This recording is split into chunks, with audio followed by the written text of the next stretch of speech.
여러분 오늘 요한복음 6장 1절부터 13절 말씀을 다 같이 읽어보셨는데 이 말씀은 다 잘 아는 말씀입니다. 오병이어라 그래가지고 물고기 2마리 보리떡 5개를 가지고 거기에 모이는 장정 5,000명을 먹였어요. 장정 말고도 뭐 여자도 있을 것이고 어린아이도 있을 것이고 나이 드신 분도 있을 거예요. 근데 유다 사회에서는 숫자를 셀 때 장정 남자 20세 이상 장정만 숫자를 센다고요. 그래서 5,000명이라고 할 때는 실제로 5,000명이 아니라 수만 명 될 거예요. 그 많은 사람들이요 다 배불리 먹고 그래서 남은 부스러기를 거두었어요. 그랬더니 12광주리에 찼더라 하는 그런 기적의 말씀이 오늘 본문의 내용이에요. 이 말씀은 워낙 유명하기 때문에 교회 다니는 사람은 신앙생활을 했다는 사람은 다 아는 말씀이에요. 물고기 2마리 보리떡 5개 가지고 5,000명을 먹였대더라.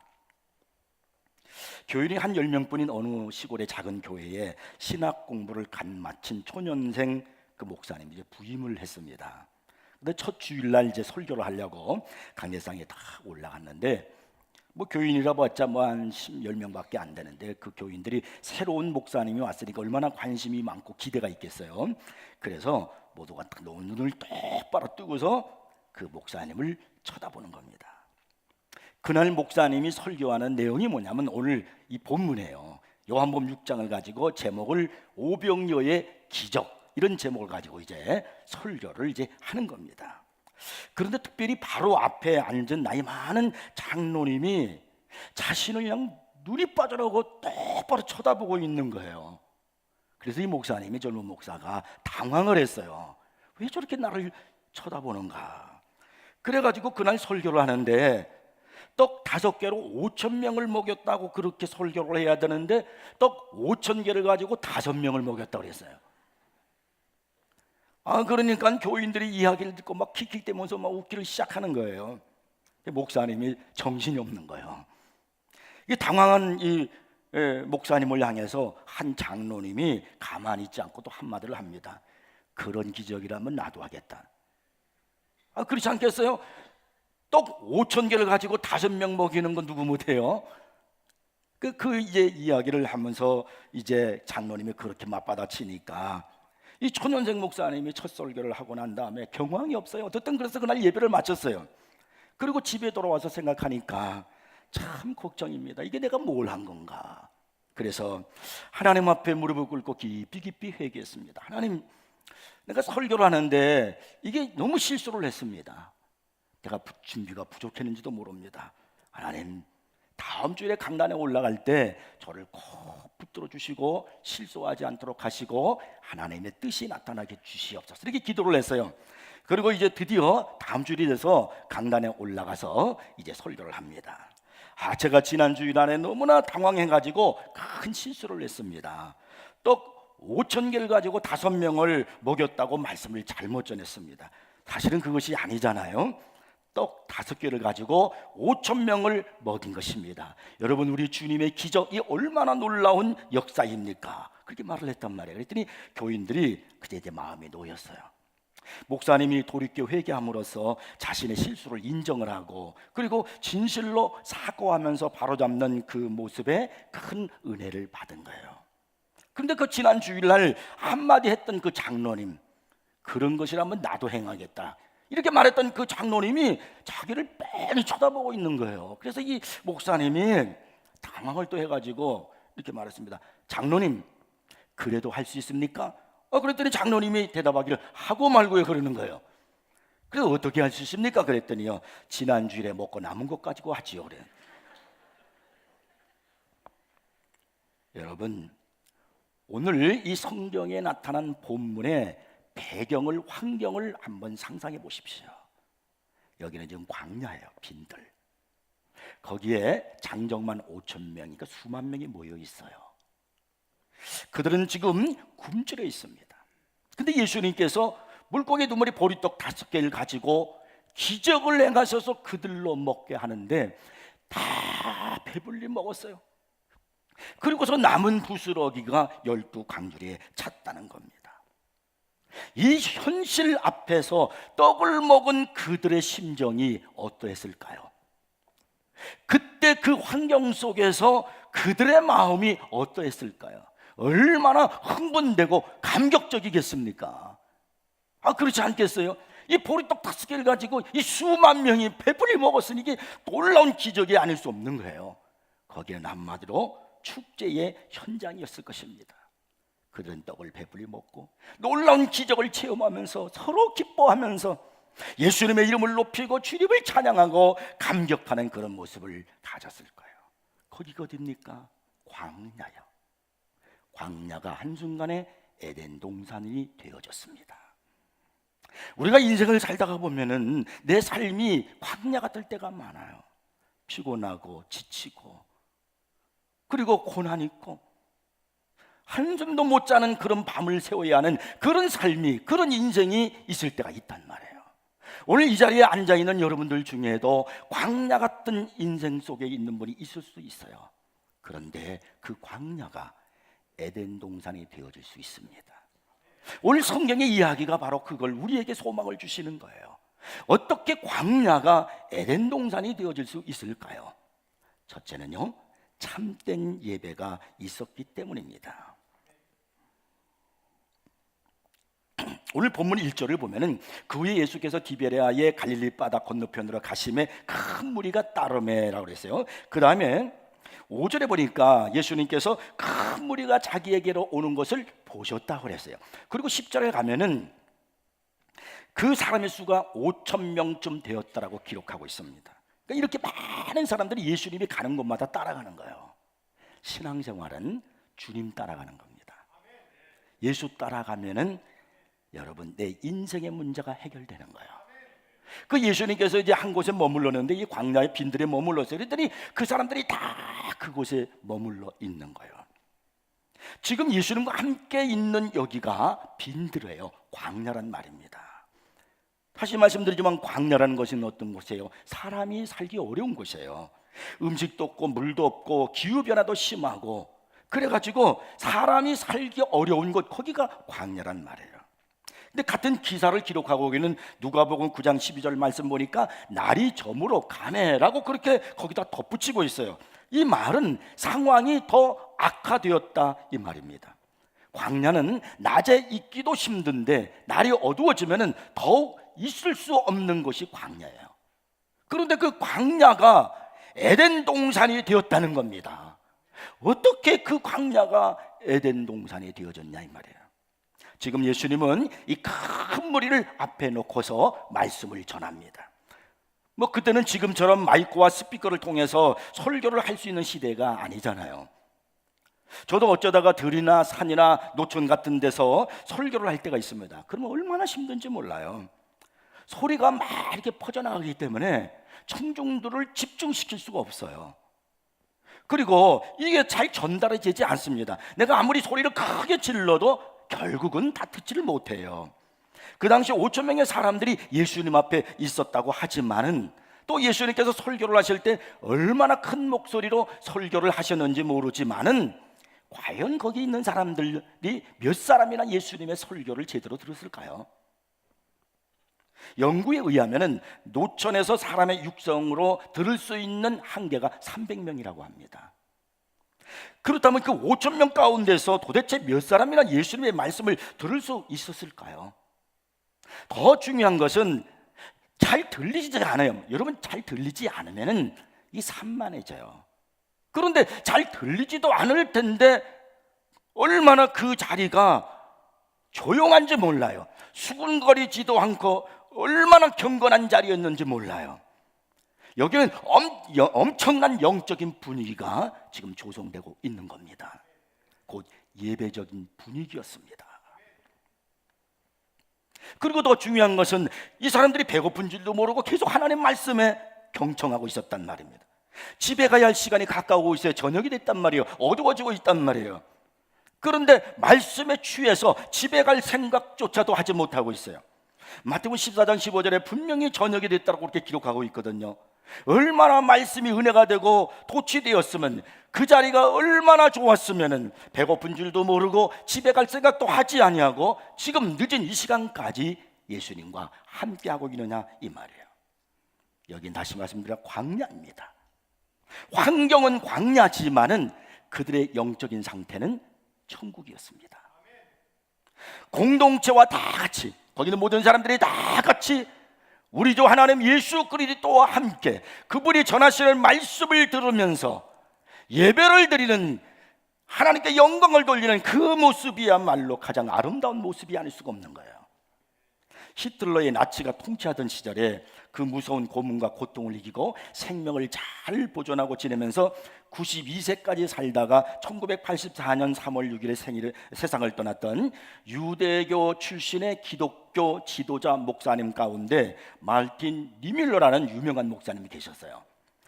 이분이 이제 나치가 전쟁에 패배하고 자유몸이 된 후에, 그러니까 미국을 방문했을 때에 시카고의 한 방송 아나운서가 찾아와서 그분에게 이런 질문했어요. 목사님, 그 나치의 혹독한 고문과 그 고통과 박해를 어떻게 이길 수 있었습니까?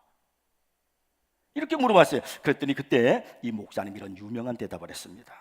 그때 나는 엄청난 힘든 고문을 받으면서 눈을 감고 하나님을 예배하던 그 광경, 성도들과 하나님께 함께 찬양하며 예배하던 그 광경을 연상했습니다. 그리고 나는 그것을 통해서 새 힘을 얻었습니다. 거룩하신 하나님을 찬양하고 경배하는 그 예배의 광경을 내가 연상했을 때 그 사실만으로도 내게 힘이 주어져서, 그래서 나는 그때 그 고문과 박해를 견딜 수 있었습니다라고 말했어요. 혹독한 나치의 고문 속에서도, 견딜 수 없는 고난과 고통 속에서도 그가 자신의 믿음을 지킬 수 있었던 비결은 하나님을 찬양하고 예배했던, 성도들과 함께 예배했던 그 예배의 광경을 연상함으로 말미암아 새 힘을 얻어서 이겨낼 수 있었다는 거예요. 그렇습니다, 여러분. 우리 예수 믿는 사람들의 힘은 어디서 오는가? 예배 드릴 때 오는 거예요. 이 예배를 드릴 때 하나님께 찬양하고 함께 기도하고 말씀을 듣는 이 순간에 하나님이 함께 임재하십니다. 여기에서 힘을 얻는 거예요. 여기에서 여러분 치유함을 받고 예배 드릴 때에 우리의 인생이 회복이 되어지고 소망을 얻는 겁니다. 그러므로 어려운 시대에 살아갈수록 우리는 예배드리기에 힘을 쓰셔야 됩니다. 하늘의 힘을 얻을 수 있는 길이 바로 예배에 있기 때문에 그런 거예요. 근데 본문을 보면은 주님께서 또 한 가지 놀라운 사실, 그 예배를 드리고 지금 말씀을 듣고 있는 그 현장에 우리 주님은 그냥 설교만 하고 영적인 말씀만 전하는 것으로 그치는 것이 아니었다는 걸 발견하게 돼요. 예수님은 거기에 있는 그 사람들의 일상적인 필요를 알고 해결해 주시는 분이었다는 거예요. 예수님의 설교를 들은 그 많은 사람들이 지금 굶주려 있어요. 저녁 때까지 되었으니까요. 그럴 때 주님은 그들을 염려하셨습니다. 제자들보다 먼저 그들의 필요를 생각하셨고, 지금 저들이 무엇인가 먹지를 않으면 배고플 것이고, 그리고 집으로 가는 길 속에서 어려움을 당할 것이다. 주님은 그렇게 생각을 했어요. 그래서 본문 5절을 보시면은 빌립에게 이르시되 우리가 어디서 떡을 사서 이 사람들을 먹이겠느냐 이렇게 말씀하셔요. 예수님께서는 그들에게 말씀만 전하고 그리고 그냥 그들을 돌려보내신 것이 아닙니다. 우리 주님은 그들에게 말씀을 전해서 영적인 그런 문제도 그들에게 채워주셨지만은 또 한 가지 그들의 육적인 문제가 무엇인가를 아시고 배고픔의 문제를 해결해 주셨다는 거예요. 그들을 그냥 돌려보낸 것이 아니었습니다. 물론 그냥 돌려보내도 문제될 건 없어요. 오히려 그렇게 하는 것이 제자들 보기에는 더 안전한 방법이었을지도 모릅니다. 그러나 주님은 그들의 줄인 배를 채워주셨다는 겁니다. 주님은 그들의 육체의 필요가 무엇인지를 아시고 그 문제를 해결해 주셨다는 거예요. 오늘도 우리 주님은 내가 하나님 앞에 와서 예배를 드리고 하나님의 말씀을 사모하고 신앙으로 살기 위해서 주님을 바라보며 열정을 다하여 믿음 생활할 때 우리 주님은 우리에게 영적인 은혜만 주시는 것이 아니라 저와 여러분의 육체적인 가정의 모든 문제가 뭐고 필요가 무엇인지를 아시고 해결해 주시고 채워주시는 분이시라는 거예요. 이 말씀을 할 때마다 생각나는 찬송이 있어요. 370장 찬송인데 잘하는 찬송이죠. 주 안에 있는 나에게 땅 근심이 있으랴 십자가 밑에 나아가 내 짐을 풀었네. 주님을 찬송하면서 할렐루야 할렐루야 내 앞길 멀고 험해도 나 주님만 따라가리. 중요한 건 3절이에요. 내 주는 자비하셔서 늘 함께 계시고 내 궁핍함을 아시고 늘 채워주시네. 주님을 찬송하면서 할렐루야 할렐루야 내 앞길 멀고 험해도 나 주님만 따라가리. 할렐루야. 내 주는 자비하셔서 늘 함께 하시고 내 궁핍함을 아시고 늘 채워주시네. 우리 사랑의 주님은 여러분이 무엇이 필요한지를 다 알고 계셔요. 불꽃 같은 눈동자를 가지시고 우리의 앉고 일어섬을 아시는 우리 주님께서는 여러분에게 무엇이 필요하고 여러분의 문제가 무엇인지를 주님은 알고 계시다 이 말입니다. 그러므로 주님 앞에 나오는 자, 주님의 말씀을 듣고 주님을 의지하는 자에게는 우리 주님께서 우리의 영적인 문제뿐만 아니라 육적인 문제도 해결해 주신다는 사실입니다. 우리는 환경을 말하고 조건을 따지면서 행복을 찾지만 지금 여기는 광야입니다. 환경은 열악한 곳입니다. 그런데 그곳이 에덴 동산이 되었습니다. 주님과 함께하는 것, 주의 말씀이 들려지는 것, 주님 앞에 예배드리는 현장, 거기가 곧 에덴 동산이 된다는 사실을 잊지 마시기를 바랍니다. 두 번째는 온전히 여호와를 의지하는 믿음이 있었기 때문입니다. 본문 5절에서 우리가 어디서 떡을 사서 이 사람들을 먹이겠느냐 이렇게 예수님께서 말씀하셨는데 같은 사건을 기록하고 있는 마가복음 6장 37절을 보면요, 너희가 먹을 것을 주라 그랬어요. 제자들을 향해서 예수님이 너희가 먹을 것을 주라 그랬어요. 여러분, 지금 예수님께서 하시는 이 말씀을 여러분은 어떻게 생각하세요? 지식이 있고 이성을 갖고 있고 합리적인 생각을 갖고 있는 사람이라면 예수님의 이 말씀을 들을 때 이건 억지다 그렇게 말할 수밖에 없을 거예요. 여기 지금 광야입니다. 벌판입니다. 먹을 것이 어디 있어요? 근데 예수님께서 그 제자들 보고 너희가 먹을 것을 주라고 말하는 거예요. 제자들이 무슨 힘이 있습니까? 그냥 단순하게 계산해 보더라도 200데나리온 아니 1000데나리온이 있더라도 지금 동네 가서 그 많은 사람들의 먹을 것을 어떻게 구한단 말입니까?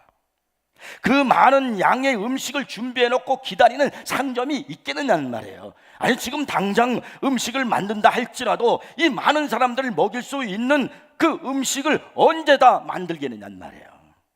말이 안 되잖아요. 비상식적인 말인 것 같지 않아요? 그래서 빌립은요 이렇게 말해요. 빌립이 대답하되 각 사람으로 조금씩 받게 할지라도 200데나리온 떡이 부족하리다. 지금 빌립이 생각하게 있는 것이 뭐냐면 계산하고 있는 거예요. 혹시라도 조금씩 돈을 걷어서 이들을 다 먹어도 200데나리온 정도의 돈을 걷어야 됩니다. 지금 이런 말이에요. 주님이 천지를 창조하신 주님이 말씀으로 우주를 창조하신 전능하신 주님이 자기 옆에 계시고 있건만 이 빌립은 주님을 보지 않고 전능하신 주님을 의지하지 않고 사람들을 부담스러워하면서 그는 계산에 빠져 있더라는 거예요. 그래서 200데나리온 떡이 부족하리다라고 말하는 겁니다. 결국은 안 된다는 거죠. 우리도 마찬가지입니다. 하나님께서 우리에게 어떤 사명을 주셨을 때 내가 어떤 일을 하게 될 때 우리가 인간적인 계산으로 몰고 가잖아요. 그럼 99%는 안 된다는 결론이 나옵니다. 왜 그럴까요? 그것이 세상의 법칙이기 때문입니다. 근데 안타깝게도 교회 안에 이런 빌립같이 계산이 밝은 사람이 많다는 거예요. 여러분 계산하잖아요. 그러면 항상 안 된다는 쪽으로 이렇게 결론이 나게 되어 있어요. 교회는 믿음을 가지고 하나님의 일을 이루어 나가는 것이지 계산을 하려고 해서는 안 됩니다. 그 계산하면서 우리가 이 하나님 일을 하면 항상 제자리 걸음이고, 그리고 하나님의 나라가 축소시켜지는 그런 어리석음 가운데 빠질 수밖에 없어요. 근데 거기에 비해서 안드레가 이렇게 말을 하잖아요. 제자 중 하나 곧 시몬의 형제 안드레가 예수께 여짜오되 여기 한 아이가 있어서 보리떡 5개와 물고기 2마리를 가지고 있나이다. 그러나 그것이 이 많은 사람에게 얼마나 되겠사옵나이까? 안드레가요, 소년이 가지고 있는 보리떡 5개 물고기 2마리를 가지고 주님께 가지고 온 거예요. 그러면서 하는 말이, 주님, 여기 어떤 아이가 이 보리떡 5개하고 그리고 물고기 2마리를 나한테 줬는데, 주님, 이것이 이 많은 사람들에게 무슨 소용이 있겠습니까? 이렇게 말하고 있어요. 근데 여러분, 이것이 중요한 거예요. 있는 그대로 문제를 가지고 예수님께 나오는 것이 중요합니다. 하나님의 백성들은 주님 앞에 대책 없이 나오는 거예요. 답을 가지고 오는 게 아닙니다. 그러나 내가 대책이 없지만은 그냥 주님 앞에 나오면 주님이 해결해 주십니다. 안드레가 지금 그 마음을 가지고 온 거예요. 어떻게 하든 그것은 주님이 하실 일이고 나는 충실히 내게 있는 상황을 말씀드리면 된다. 이게 안드레가 이렇게 생각을 한 거예요. 성경 요한복음 2장에 보면요, 예수의 어머니 마리아도 이 대책 없이 믿음을 가지고 예수님께 나온 사람이었어요. 가나의 혼인잔치가 열렸는데 포도주가 떨어졌잖아요. 그때 이 예수의 어머니 마리아가 예수님께 이렇게 말합니다. 포도주가 떨어졌다. 그랬더니 예수님이 내 때가 아직 이르지 않았나이다. 나와 무슨 상관이 있나이까? 그랬단 말이에요. 그랬더니 이 예수의 어머니 마리아가 하인들에게 주께서 무슨 말씀을 하시든지 그대로 하라. 대책이 없어. 그냥 주님께 그냥 가지고 나와서 얘기하는 것뿐이에요. 그런데 문제가 해결됐어요. 여러분, 신앙생활은 이렇게 하는 겁니다. 답을 가지고 하는 게 아니에요. 대책이 없지만은 전능하신 하나님 앞에 그 문제를 가지고 오는 거예요. 여러분, 이사야서를 보면은 시스기야라는 왕 때도 그 왕도 똑같은 일을 당했어요. 이 시스기야가 나라를 통치하고 있을 때 저 이웃나라 아수란 나라가 사네립이 18만 5천 명의 군대를 이끌고 예루살렘을 포위했습니다. 그리고 최후 통첩을 보내는 거예요. 지금 항복하지 않으면 너희들을 다 멸절시켜버리겠다는 거예요. 그럴 때 이 시스기야는 작전을 짜지 않았습니다. 계획을 세우지 않았습니다. 어떻게 하면 그 상황을 돌파할 수 있을까 머리를 맞대고 연구하지 않았습니다. 그는 사네립의 편지를 들고 성전에 올라가서 하나님 앞에 엎드렸어요. 대책이 없어요. 계획을 세우지 않고 하나님 앞에 구했습니다. 하나님 역사하옵소서. 대책이 없어요. 하나님 앞에 기도하는 거예요. 그랬더니 하나님께서 그날 밤 특별한 방법으로 천사를 보내가지고 아수르 군대 18만 5천 명을 한순간에 다 쳐버렸어요. 여러분, 신앙은 대책 없이 하나님을 붙드는 거예요. 하나님만 의지하는 것입니다. 그러면 하나님이 도와주시고 해결해 주시고 축복해 주십니다. 시편 115편의 말씀을 보면은 놀라운 하나님의 말씀이 있어요. 여기 9절에 보면 이스라엘아 여호와를 의지하라. 그는 너희의 도움이시요 너희의 방패시로다. 그 다음에 11절에 보면은 여호와를 경외하는 자들아 너희는 여호와를 의지하여라. 그는 너희의 도움이시요 너희의 방패시로다. 12절에 13절도 보면은 여호와께서 우리를 생각하사 복을 주시되 이스라엘 집에도 복을 주시고 아론의 집에도 복을 주시며 높은 사람이나 낮은 사람을 막론하고 여호와를 경외하는 자들에게 복을 주시리로다. 그 다음에 제일 중요한 15절 말씀. 너희는 천지를 지으신 여호와께 복을 받는 자로다. 다 같이 한번 읽어보겠습니다. 시작. 너희는 천지를 지으신 여호와께 복을 받는 자로다. 믿습니까? 그러므로 여러분, 오늘 우리가 해야 할 일이 뭐예요? 많은 어려움을 겪고 힘든 일이 있고 문제가 있을 때 여러분 모여서 회의하고 대책을 세우고 그런 것이 아닙니다. 결론은 하나요. 하나님 앞에 엎드려 하나님을 의지하는 것입니다. 대책은 없지만 하나님을 의지하고 엎드려 기도하면 열악한 우리의 환경을 하나님은 에덴 동산으로 바꾸어 주십니다. 세 번째는요, 성감사가 있었어요. 예수님께서 사람들을 질서 있게 잔디 위에 앉게 하신 후에 떡을 들어서 이 보리떡 5개를 들고 축사를 하셨습니다. 예수님의 손에 들려있는 건 보리떡 5개뿐이에요. 지금 여기는 수많은 사람들이 있습니다. 근데 예수님은 그 떡을 들고 하나님 앞에 감사 기도를 드렸습니다. 11절에서 예수께서 떡을 가져 축사하셨다 이렇게 말씀하고 있는데, 이 축사하셨다는 말은요, 유카리스테사스라는 그런 헬라어 말이에요. 이 말은 음식을 두고 하나님을 향하여 오 하나님 감사합니다, 그런 뜻이에요. 지금 예수님께서 보리떡 5개를 들고 하나님 앞에 감사 기도를 하는 거예요. 하나님 감사합니다. 예수님 혼자 먹기에 감사하다면 그건 이해가 가죠. 이 수많은 사람들을 앞에 놓고 그걸 가지고 어떻게 감사하냔 말이에요. 근데 여기에 기적이 일어났어요. 이스라엘 사람들의 지혜를 모은 그 탈무드 있잖아요. 거기 보면은 최고의 부자, 최고의 복 받은 사람은 모든 일에서 감사하는 사람이다 라는 말을 했어요. 우리 그리스도인의 특징이 뭐냐면 감사하는 사람이에요. 데살로니가전서 5장 18절에 잘 아시죠? 범사에 감사라 그러잖아요. 골로새서 3장 15절에 보면 너희는 또한 감사하는 자가 되라 이렇게 말씀합니다. 우리 그리스도인들은 어떤 환경 속에서도 감사할 줄 아는 사람입니다. 그런데 오늘 이 본문에서 예수님의 감사는 그냥 감사가 아니고 선감사예요. 아직 기적이 나타나지 않았습니다. 굶주린 백성들이 배불리 먹고 있는 현장에서 감사드린 게 아니에요. 아직 떡 5개 예수님 손에 들려있는 것, 아직도 지금 저 많은 무리들이 그냥 있습니다. 근데 예수님은 저들이 풍성히 먹고 남은 것을 바라보면서 감사하는 겁니다. 우리들은 보통 좋은 일이 생기고 나면 감사하잖아요. 내가 기도했던 어떤 것들이 응답되고 난다면 감사하잖아요. 그러나 오늘 주님이 한 감사는 그런 감사가 아니에요. 선감사요. 그런 일이 일어나지도 않았는데 먼저 감사의 기도를 드렸다는 겁니다. 네, 여러분, 이 선감사가 많은 기적을 나타내고 풍성한 축복을 가져온다는 사실이에요. 성경을 보면 이런 선감사로 말미암아 놀라운 기적들의 말씀이 기록되어 있습니다. 요한복음 11장에 보면은 나사로를 살린 기적이 있어요. 예수님의 사랑하는 친구 나사로가 죽었어요. 그래서 무덤에 갇혔어요. 유대인은 동굴 같은 데다 시신을 가두거든. 그리고 그 안에다가 이렇게 돌로 막아놔요. 근데 예수님께서 나사로의 무덤에 와가지고 돌을 옮겨 놓으라 이렇게 명령하십니다. 그리고 주님이 기도를 하십니다. 아버지여, 내 말을 들으신 것을 감사하나이다. 그리고 큰 소리로 나사로야 나오너라 그랬단 말이에요. 그랬더니 죽은 자가 수족을 배로 동인 채로 또박또박 살아서 걸어 나왔습니다.